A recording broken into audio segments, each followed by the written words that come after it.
शांति। ओम शांति बाबा। आज 25 अप्रैल 2024 की मुरली है। बाबा कह रहे, मीठे बच्चे, ये पुरुषोत्तम युग ही गीता एपिसोड है। इसमें ही तुम्हें पुरुषार्थ कर उत्तम पुरुष अर्थात देवता बनना है। और आगे मेरे बाबा प्रश्न पूछ रहे हैं कि किस एक बात का सदा ध्यान रहे तो बेड़ा पार हो जाएगा। उत्तर बतलाते हैं मेरे बाबा कि सदा ध्यान रहे कि हम ईश्वरीय संग में रहना है। हमें ईश्वरीय संग में रहना है तो भी बेड़ा पार हो जाएगा। हमेशा बाबा के साथ रहेंगे तो बेड़ा पार हो जाएगा। अगर संग दोष में आए, संशय आया तो बेड़ा विषय सागर में डूब जाएगा। बाबा जो समझाते हैं उसमें बच्चों को जरा भी संशय नहीं आना चाहिए। बाबा तुम बच्चों को आप समान पवित्र और ज्ञानवान बनाने आए हैं। बाबा के संग में ही रहना है। ओम शांति। भगवानुवाच। बच्चे जानते हैं कि बाबा वही राजयोग सिखला रहे हैं जो 5000 वर्ष पहले समझाया था। बच्चों को मालूम है, दुनिया को तो मालूम नहीं है, तो फिर पूछना चाहिए कि गीता का भगवान कब आए। भगवान जो कहते हैं मैं राजयोग सिखलाकर तुमको राजाओं का राजा बनाता हूँ, वो गीता एपिसोड कब हुआ था, ये पूछना चाहिए। ये बात कोई भी नहीं जानते हैं। तुम अभी वास्तविकता में, प्रैक्टिकल में सुन रहे हो। गीता का एपिसोड होना भी चाहिए कलयुग अंत और सतयुग आदि के बीच में। आदि सनातन देवी देवता धर्म की स्थापना करते हैं तो जरूर संगम पर ही आएंगे। पुरुषोत्तम संगम युग है जरूर। भल पुरुषोत्तम वर्ष गाते हैं परंतु विचारों का पता नहीं है। तुम मीठे मीठे बच्चों को मालूम है उत्तम पुरुष बनाने के लिए अर्थात मनुष्य को उत्तम देवता बनाने के लिए बाबा आकर पढ़ाते हैं। मनुष्यों में उत्तम पुरुष ये देवताएं लक्ष्मी नारायण हैं। मनुष्यों को देवता बनाया इस संगम युग पर। देवताएं जरूर सतयुग में ही होते हैं, बाकी सब हैं कलयुग में। तुम बच्चे जानते हो हम हैं संगम युगी ब्राह्मण। ये पक्का पक्का याद करना है, नहीं तो अपना कुल किसी को भूलता नहीं है। कोई अपना कुल थोड़ी भूलेगा, परंतु यहाँ माया भुला देती है कि हम ब्राह्मण कुल के हैं फिर देवता कुल के बनते। ये बात हम बार बार भूल जाते हैं। अगर ये याद रहे तो बहुत खुशी रहे। तुम पढ़ते हो राजयोग, समझते हो। अब फिर भगवान गीता का ज्ञान सुना रहे हैं और भारत का प्राचीन योग भी सिखा रहे हैं। हम मनुष्य से देवता बन रहे हैं। बाबा ने कहा है काम महाशत्रु है, इन पर जीत पाने से तुम जगत जीत बनते हो। पवित्रता की बात पर कितनी आर्ग्यू करते हैं। जब भी पवित्रता की बात हो तो खूब बहसबाजी होती है। मनुष्यों के लिए विकार तो जैसे एक खजाना है। लौकिक पिता से वो वर्षा मिला हुआ है। बालक जानते हैं तो पहले पहले बाबा का, पिता का ये वर्षा मिलता है।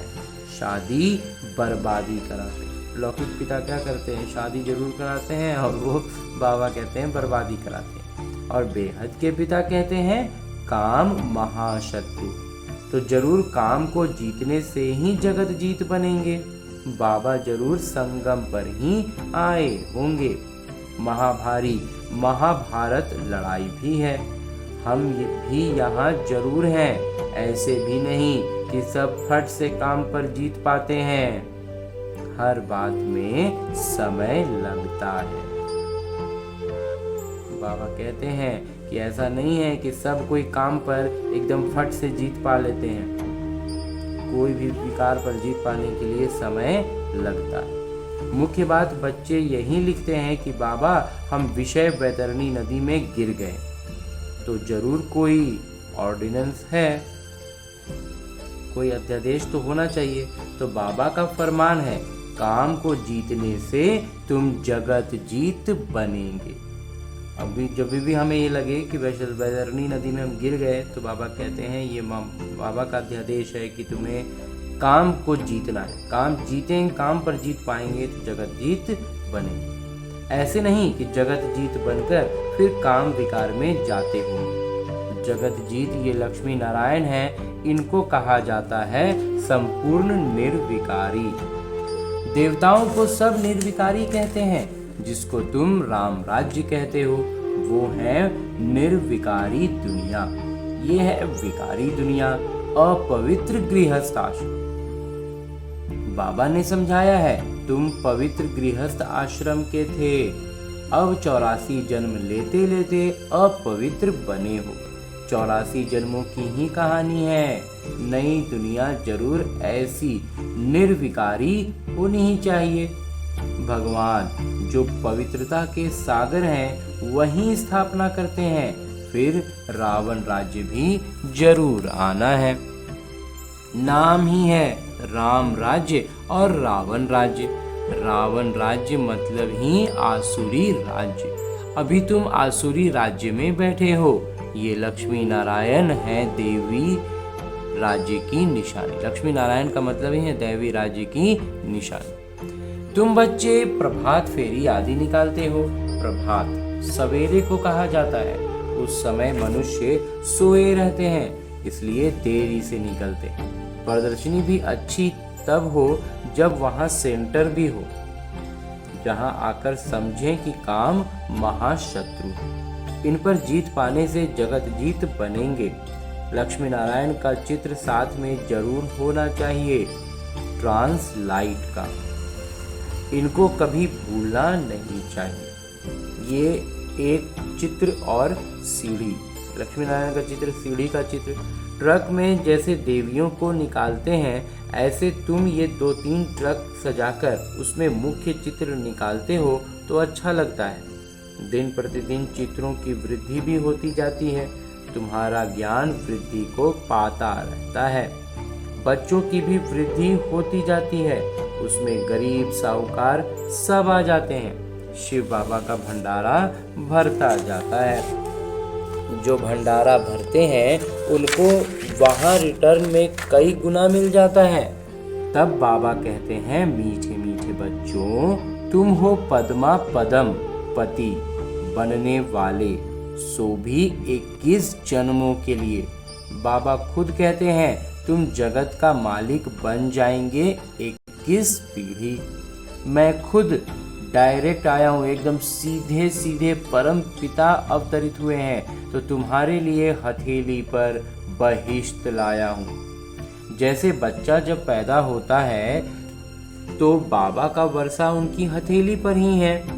बाबा कहेंगे, ये घर बार आदि सब कुछ तुम्हारा है। जो पिता होते हैं लौकिक, वो सब कुछ उसको हवाले करेंगे ही। तो बेहद के पिता भी कहते हैं, तुम जो मेरे बनते हो तो स्वर्ग की बादशाही तुम्हारे लिए है।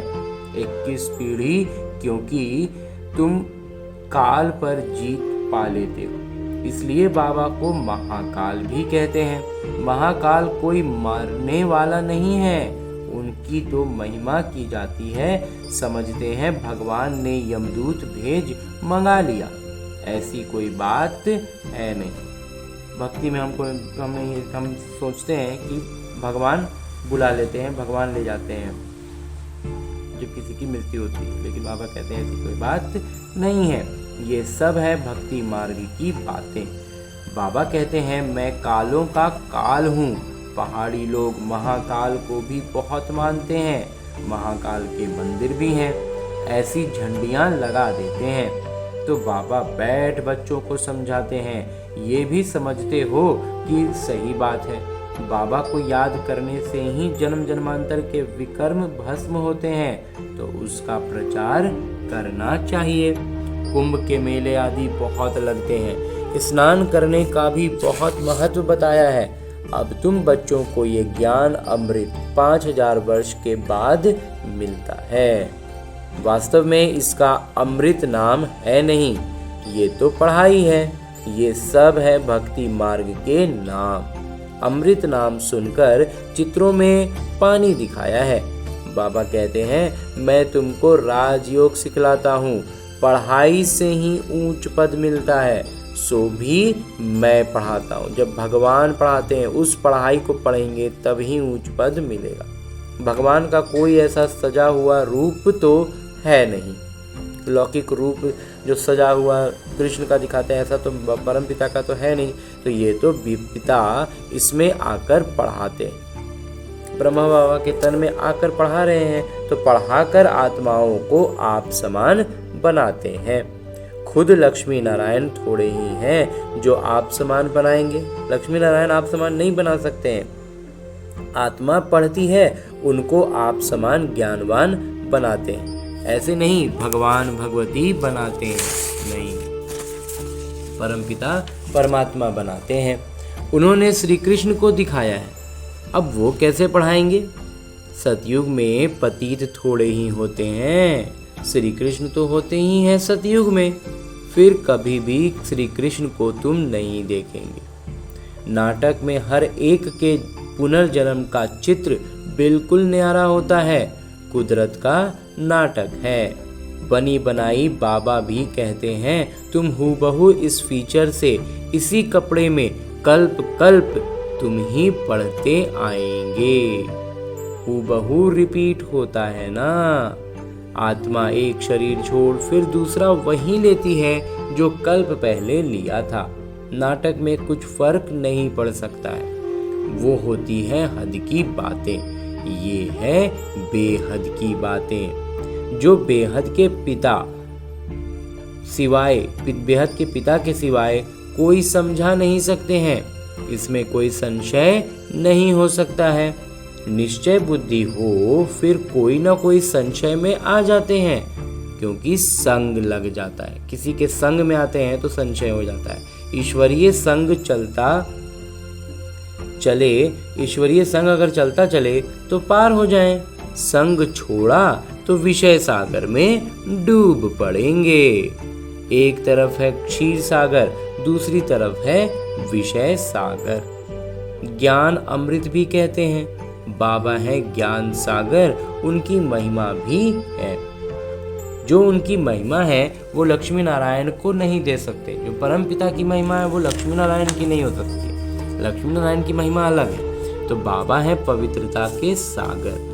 भले वो देवताएं सतयुग त्रेता में पवित्र हैं, परंतु सदैव के लिए तो नहीं रहते हैं। फिर तो वो पतित दुनिया में धीरे धीरे पतित हो जाते हैं। लेकिन परम पिता सदैव पवित्र हैं, तो फिर भी आधा कल्प के बाद गिरते हैं। वो अच्छे हैं क्योंकि आधा कल्प तो ऊंचा रहते हैं। बाबा कहते हैं, मैं आकर सबकी सदगति करता हूँ। सदगति दाता मैं एक हूँ। तुम सदगति में जाते हो, फिर ये बातें ही नहीं होती।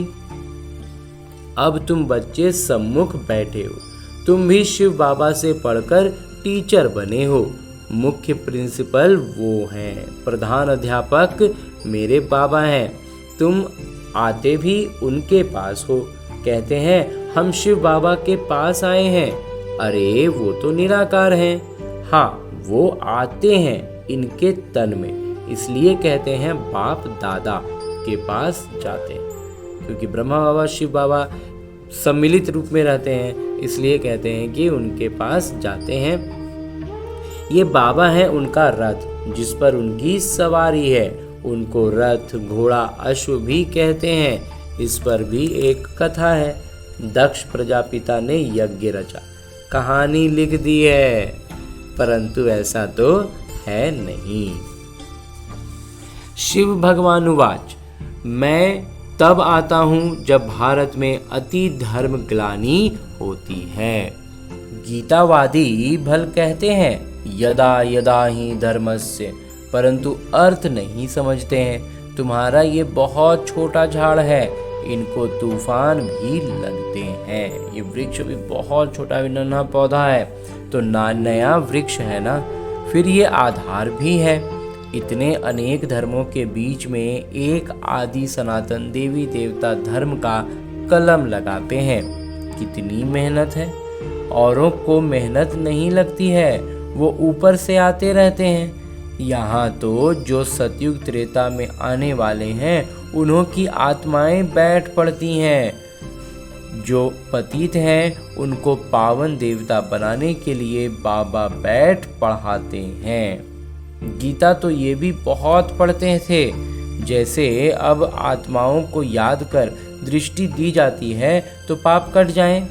भक्ति मार्ग में फिर गीता के आगे जल रखकर बैठ पड़ते हैं।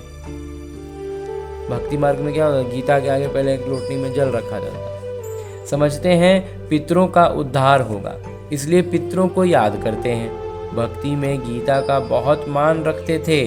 अरे बाबा कोई कम भक्त थे क्या?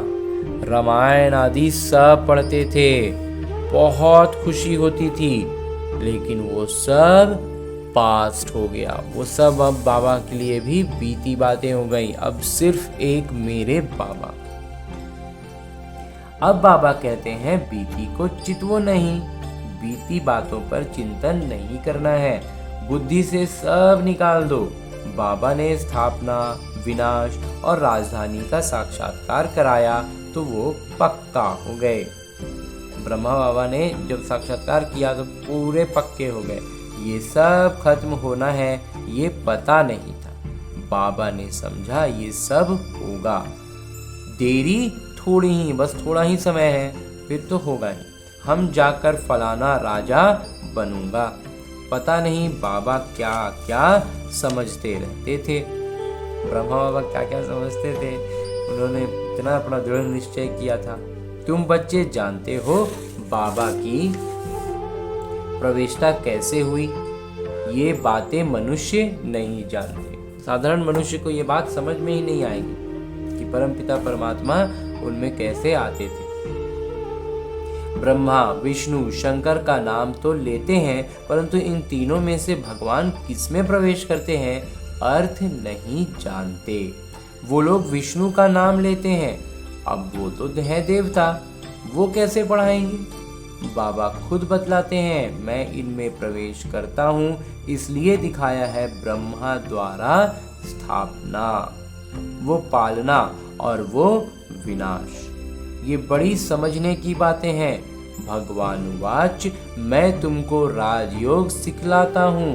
वो भगवान कब आए जो राजयोग सिखलाया और राजाई पद दिलाया? ये अभी तुम समझते हो। 84 जन्मों का राज भी समझाया है, पूज्य पुजारी का भी समझाया है। विश्व में शांति का राज्य इन लक्ष्मी नारायण का था ना, जो सारी दुनिया चाहती है।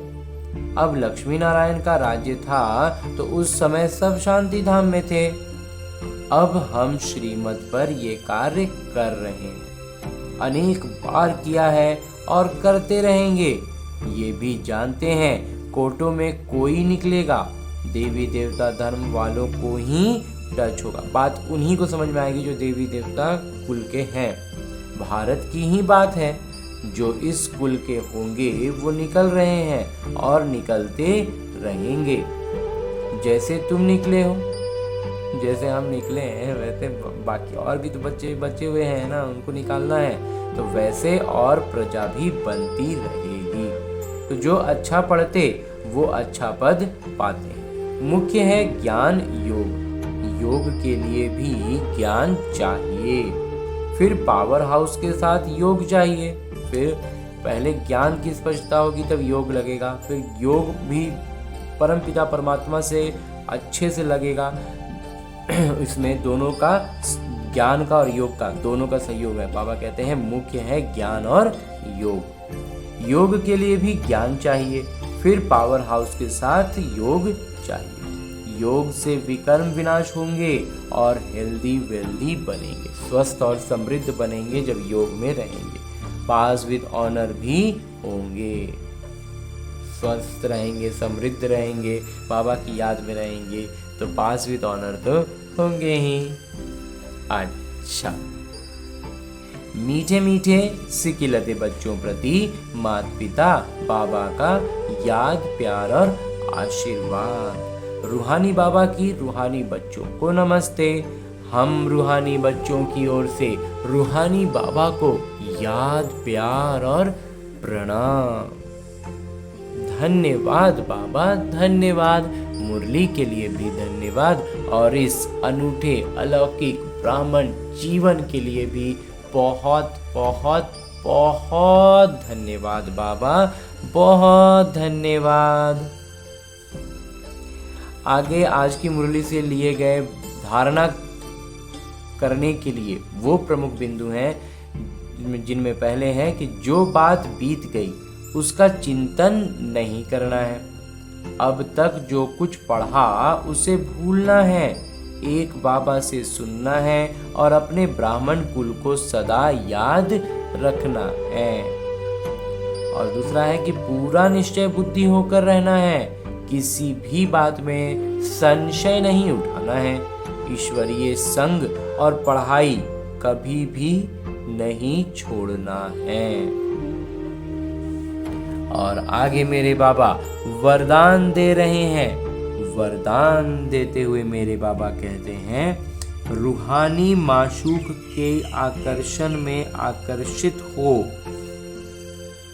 रूहानी माशूक की आकर्षण में आकर्षित हो। मेहनत से मुक्त होने वाले रूहानी आशिक भव। माशूक अपने खोए हुए आशिकों को देख खुश होते हैं। रूहानी आकर्षण से आकर्षित हो अपने सच्चे माशूक को जान लिया, पा लिया, यथार्थ ठिकाने पर पहुंच गए। जब ऐसी आशिक आत्माएं इस मोहब्बत की लकीर के अंदर पहुंचती हैं तो अनेक प्रकार की मेहनत से छूट जाती हैं, क्योंकि यहाँ ज्ञान सागर के स्नेह की लहरें, शक्ति की लहरें सदा के लिए रिफ्रेश कर देती हैं। ये मनोरंजन का विषय स्थान, ये मनोरंजन का कोई विशेष स्थान, मिलने का स्थान आप आशिकों के लिए माशूक ने बनाया है। जब हम बाबा कहते हैं आशिक आत्माएं अपने माशूक परमात्मा से मिलने के लिए ये स्थान है, और ये बहुत बड़ा मनोरंजन है जब हम अपने बाबा से मिलन बनाते हैं। मुरली का उपदेश है कि एकांतवासी बनने के साथ साथ एक नामी और एकानामी इकोनॉमी वाले बनो। एकांतवासी बनेंगे तो साथ साथ एक नामी बन जाएंगे, सिर्फ बाबा की याद में रहेंगे, और इकोनॉमी वाले भी बनेंगे, हर तरह की इकोनॉमी। और आज की मुरली के बाद मेरे बाबा अव्यक्त इशारे दे रहे हैं कि जैसे दूसरों के संस्कारों को साक्षी होकर देखते हो, वैसे अपने तमो प्रधान अवस्था के संस्कारों को भी साक्षी होकर देखो और समाप्त करो। न केवल देखना है बल्कि समाप्त भी करना है। अनुभव करो जैसे ये संस्कार स्वाहा हो रहे हैं। ऐसे समझने से ही सदा सफलता को पाते रहेंगे, क्योंकि जिन्हें हम अपना संस्कार मानते आए हैं वो वास्तव में रावण का संस्कार है। तो रावण को जैसे पुतला जलाते हैं, ऐसे ही रावण का दिया हुआ ये संस्कार को जला देना है। और हमारा अपना जो निज स्वभाव बाबा संस्कार बतलाते हैं कि हम पवित्र आत्मा हैं, शांत स्वरूप आत्मा है, प्रेम स्वरूप आत्मा है, सुख स्वरूप आत्मा है, ज्ञान स्वरूप आत्मा है, शक्ति स्वरूप आत्मा है और आनंद स्वरूप आत्मा है। इस बात की स्मृति में रहेंगे। अच्छा, ओम शांति। उलझन में उलझता रह न जाए,